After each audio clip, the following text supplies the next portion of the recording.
የገንዘብ የፋይናንስ የውጭ ዘርፍ ፖሊሲ ማሻሻያዎች የተገኙ ውጤቶችን በተመለከተ ገለጻ እንዲያቀርቡ የብሔራዊ ባንክ ዋና ገዢ ክቡር ዶክተር ኢዮብ ተካልኝን ወደ መድረክ ጋብዛለሁ።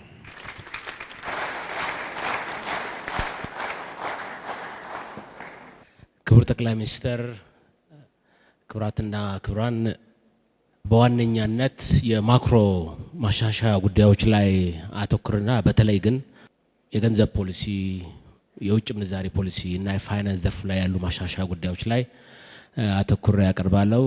የገንዘብ ፖሊሲ ነው የመጀመሪያው።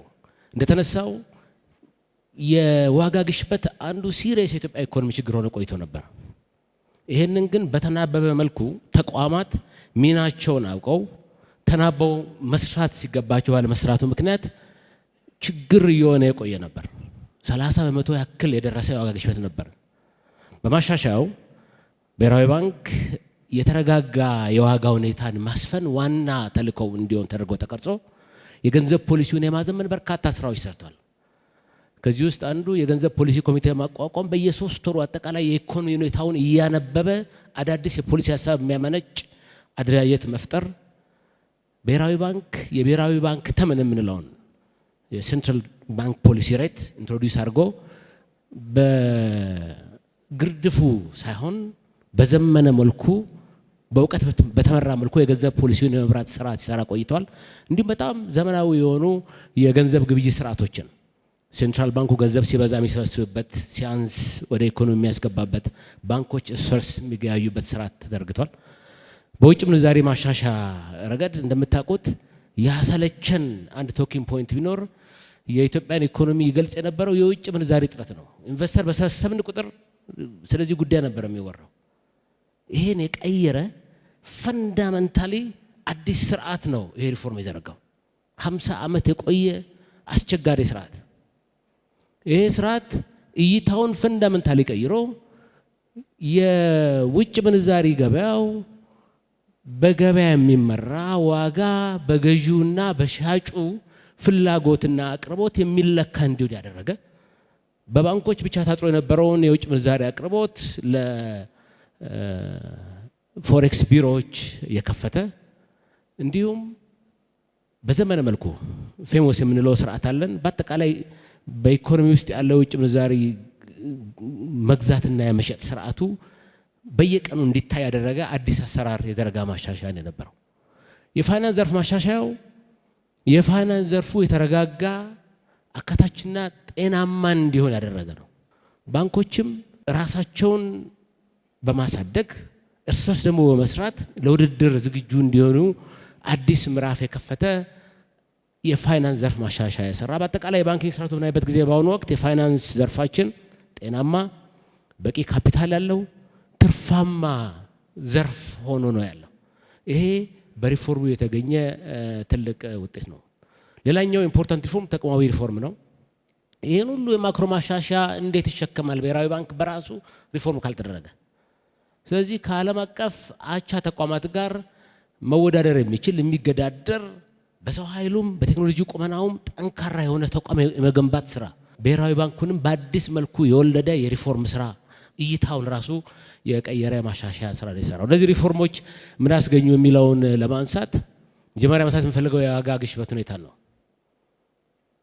ያ ወደ 30% አካባቢ ደርሶ የነበረው የዋጋ ግሽበት በአሁኑ ወቅት ለአመቱ መጨረሻ ያቀደው የነጠላ አሃዝ ውጤት ላይ በ6 ወር ደርሰን 9.7% ላይ ይገኛል በታህሳስ ወር። ይሄ ድል ልቡን ማሞቀው ኢትዮጵያዊ ካለ የዚህን ስራ ጥልቀትና ክብደት በአግባቡ ያልተረዳ ነው ማለት ነው። የዓለም አቀፍ ተቋማት ይሄ ሪፎርም ሲንጀምር የዋጋ ግሽበቱ 40-50% ነው የሚሆነው፣ ሀገር ነው ያልተባለው ነገር አልነበረም። አዋቂ ነን ባዮች ማክሮ ኢኮኖሚስቶች ሀገር ሊፈርስ ነው ግብጽ ሄዳለሁ ያለም አልነበረ።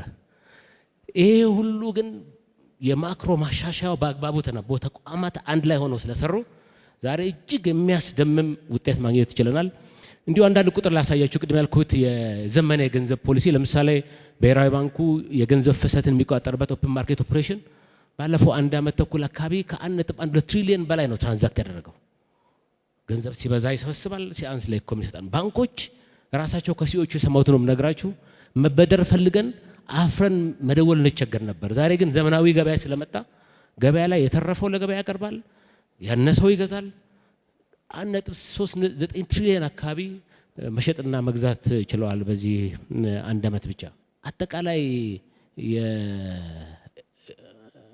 የውጭ ኢኮኖሚ እንቅስቃሴውን የምንለካበት መለኪያ እንደምታውቁት ባላንስ ኦፍ ፔመንት አለ።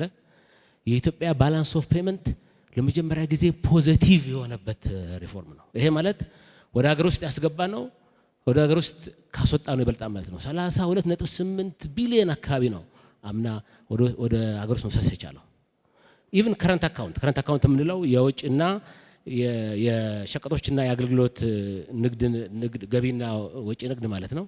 ይሄ ራሱ ዴፊሲቱ የጉድለቱ መጠን ሲግኒፊካንትሊ ቀንሷል። 6 ወር ደመኛ ቲም ፖዚቲቭ እንደሆነ ነው የሚያነሳው፣ ግን የዓመት ስለምነካ በጣም ውጤታማ የሆነ ሪፎርም እንደሆነ አጠቃላይ የውጭ ምንዛሪ ክምችታችን የሁለት ሳምንት እንኳን የገቢ ንግድ መሸፈን የማይችለው ውጭ ምንዛሪ ክምችት ዛሬ አቻ ኢኮኖሚዎች ደረጃ ደርሷል።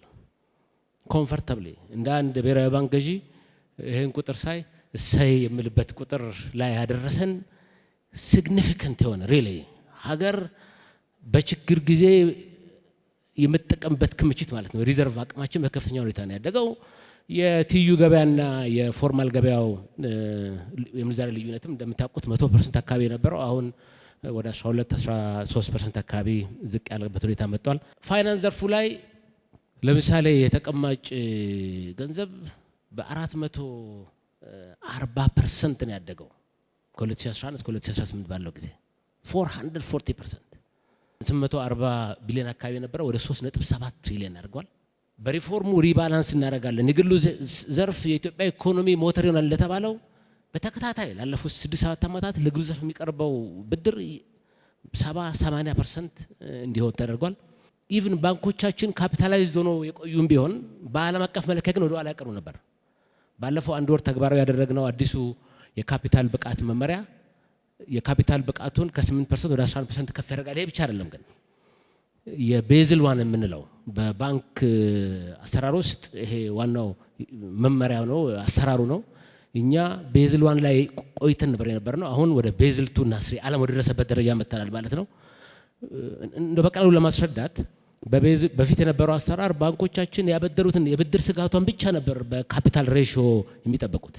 አሁን ግን ከዛ አልፈው የገበያ ስጋቱን የኦፕሬሽናል ስጋቱን የሚለኩበት ካፒታላቸውን ደግሞ በሁለት ቲር ከፍለው ኮር ካፒታል ቲር 1 ቲር 2 ብለው እንዲከፍሉ ያደረገ በጣም የዘመነ ዓለም አቀፍ ተሞክሮ ተግባራዊ ያደረገ ሆኗል።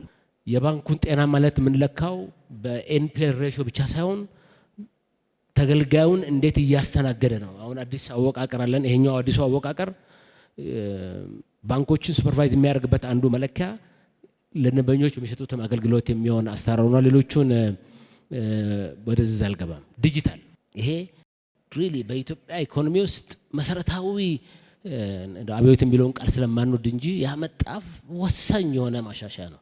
እነዚህን ቁጥሮች ላሳያችሁ። ለምሳሌ ዲጂታል አካውንቶች ብዛት 254 ሚሊዮን ደርሷል ከ26 ሚሊዮን ተነስቶ። የትራንዛክሽን አካውንቶች ብዛት 320 ሚሊዮን፣ የክሬዲት አካውንቶች ብዛት 8.3 ሚሊዮን። ፋይናንስ ተደራሽነት ከ41 ሺህ ወደ 618 ሺህ እንግዲህ ያው ፖስም ኤቲኤምንም ጨምሮ ነው። በፐርሰንቴጅ ለመግለጽ ይቀብላል። 15 እጥፍ ነው ያደገው። 15x ፋይናንሻል ኢንክሉዥን ላይ እየሰራ ያለው ስራ አጠቃላይ የፋይናንስ ተደራሽነት ከ47 በመቶ አሁን ወደ 65 በመቶ አድጓል። ከአቅርቦት አንጻር ያው ገና ይቀረናል። በቀጣይ ትኩረት የምመጣበት ነው የሚሆነው። ግን የፋይዳ ስራ የዲጂታል ትራንስፎርሜሽኑ ፋይናንስን ለህዝባችን ተደራሽ ማድረግ ነገር ትርጉም ያለው ውጤት እንዳመጣ የሚያሳይ ነው። ለዚህም እንዲያግዝ የዲጂታል ፔመንት ስትራቴጂ እንደምታውቁት 1.1 አጠናቀን ሁለተኛው ስትራቴጂ ተግባራዊ ሆኗል በዚህ ዓመት። ሁሌ የምናወራው ትልቁ ሀብታችን አርሶ አደሩ አርብቶ አደሩ ጋር ያለው ሀብት ነው። ይሄንን ወደ ብድር ማዕቀፍ መምጣት አለብን። የተንቀሳቃሽ ሀብት ብድር ዋስትና ማዕቀፍ ወደ ስራ መግባት አለበት የሚለው ስራ አሁን ብዙ ቆይቶ ወደ ስራ ገብቷል። ቁጥሩ ትንሽ ነው። ለ169 ሺህ ሰዎች ያክል ንብረት አስመዝግበዋል። ግን ይሄንን አስፍተን የምንልበት ይሆናል። ግን ጅማሮ እንዳለ ለማሳየት ነው። ሌሎች ከባንክ ውጭ ያሉ ብዙ ጊዜ የማይነገርላቸው የጡረታ ተቋማት ጋር ያለውን አቅም እንደው አንስቼ ለማለፍ የግል ድርጅቶች የጡረታ ማህበራዊ ዋስትና ተቋም 183.6 ቢሊዮን ያክል ካፒታል ኢንቨስትመንት ላይ አውሏል። የመንግስት ሰራተኞች ማህበራዊ ዋስትና ደግሞ 318 ቢሊዮን ያክል ኢንቨስት አድርጓል። ናው ተቋማዊ ሪፎርም ላይ እንዳልኩት እንዲህ አይነት ሪፎርም እየሰራን ማዕከላዊ ባንኩ ይሄ ሪፎርም የሚሸከም ተቋም ካልሆነ በስተቀር ቀጣይነት ያለው ውጤት ሊመጣ አይችልም። ስለዚህ በአዲስ መልክ ባንኩን ማደራጀት እይታውን መቀየር ይፈልግ ነበር። የዚህ ማሻሻያ ትልቁ ትርጉም የኢትዮጵያ ብር ትክክለኛውን ዋጋ አግኝቶ የኢትዮጵያ ኢኮኖሚ ተወዳዳሪ እንዲሆን ማድረግ ነው። ነገር ግን ተቋሙ በሰው ኃይል አቅሙም በቴክኖሎጂውም መደረጀት ያለበት የአቅም ግንባታ ስራ መስራት አለበት። ከሚመራቸው ተቋሞች ጋር ኮላቦሬቲቭሊ የሚሰራ ነገር ግን የሚፈራ የሚከበር ተቋም ሆኖ እንዲሆን በርካታ የማሻሻያ ስራዎች እየተሰሩ ይገኛሉ። ወደፊት ምንድነው የምንሰራው የሚለውን አንስቼ ልጨርስ። አንደኛ የዋጋ ንረቱን በነጠላ አሃዝ የማቆየቱ ዋና የሪፎርም ትኩረት ተጠናክሮ የሚቀጥል ይሆናል። የውጭ ምንዛሬውን በተመለከተ አንዱ የሴንትራል ባንኩ ሚና እንዳልኩት ዋጋ ስንል የሀገር ውስጥም የኤክስተርናል ዋጋ ማረጋጋት ስለሆነ የውጭ ምንዛሬ ገበያውን የበለጠ ተገማች እና የተረጋጋ እንዲሆን የማድረግ ስራ ይሰራል።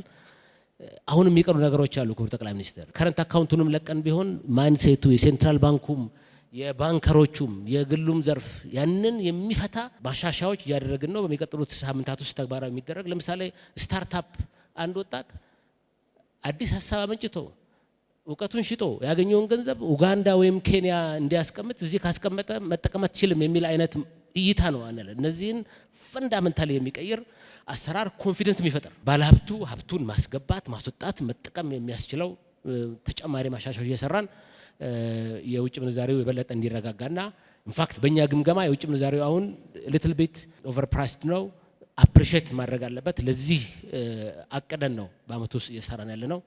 የባንኮች ውህደትና ግዢ ሌላው የትኩረት ኤሪያ ነው። ባንኮች ሰብሰብ ብለው አቅማቸውን እንዲያደራጁ አዲስ የኤምኤንኤ ፍሬምወርክ ተግባራዊ የሚደረግ ይሆናል። የኢንሹራንስ ዘርፉ ተረስቶ ነው የቆየው። ትልቅ አቅም እያለው ማዕከላዊ ባንኩ በአግባቡ ባንክ ላይ ብቻ ተኩሮ አልመራውም። ስለዚህ ራሱን የቻለ አደረጃጀት ኖሮት እንዲመራ የሚያደርግ አዲስ ማዕቀፍ እየተዘረጋ ይገኛል። ከወለድ ነፃ ባንኪንግ ጋር ብዙ የሰራን ቢሆንም አሁን ከዘመኑ አሰራር ጋር ግን ክፍተት አለ። ለምሳሌ ቅድም ያልኩት ኢንተርባንክ መኒ ማርኬት ላይ መሳተፍ አይችሉም። ይህንንም የሚፈቅድ አዲስ አሰራር ይዘረጋል።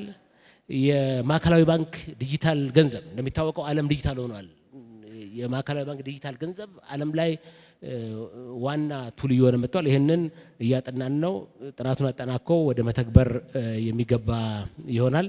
ከግብርናና ሌሎች ተቋማት ጋር በመቀናጀት አዲስ የአግሪ ፋይናንስ ስትራቴጂ ቀርጸናል።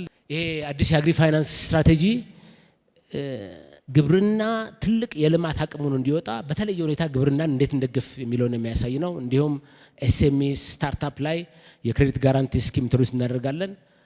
መንግስት 1.5 ሚሊዮን ቤት እሰራለሁ ብለው እያለ የፋይናንስ ዘርፉ ግን ለዚህ አልተዘጋጀም። ለዚህ የሚያግዝ የሞርጌጅ ፖሊሲ ተቀርጾ ተግባራዊ የሚደረግ ይሆናል። ፋይናንስ አካታችነት ላይ በስፋት እንሰራለን። የፋይናንስ ዘርፉ ቅድም እንዳልኩት ጤናማ ሆኖ እንዲቀጥል ቁጥጥሩን በማጠናከር የዘርፉን ጤናማነት የማረጋገጥ ስራ ይሰራል። በመጨረሻ ላይ እንዳልኩት ብሔራዊ ባንኩ በሰው ኃይል አቅሙም በቴክኖሎጂም ከአቻ ተቋማት ጋር የሚመጣጠን እንዲሆን በርካታ የማሻሻያ ስራዎች የሚሰሩ ይሆናሉ። አመሰግናለሁ። በጣም እናመሰግናለን። ክቡር ዶክተር ኢዮብ ተካልኝን አመስግኑልኝ።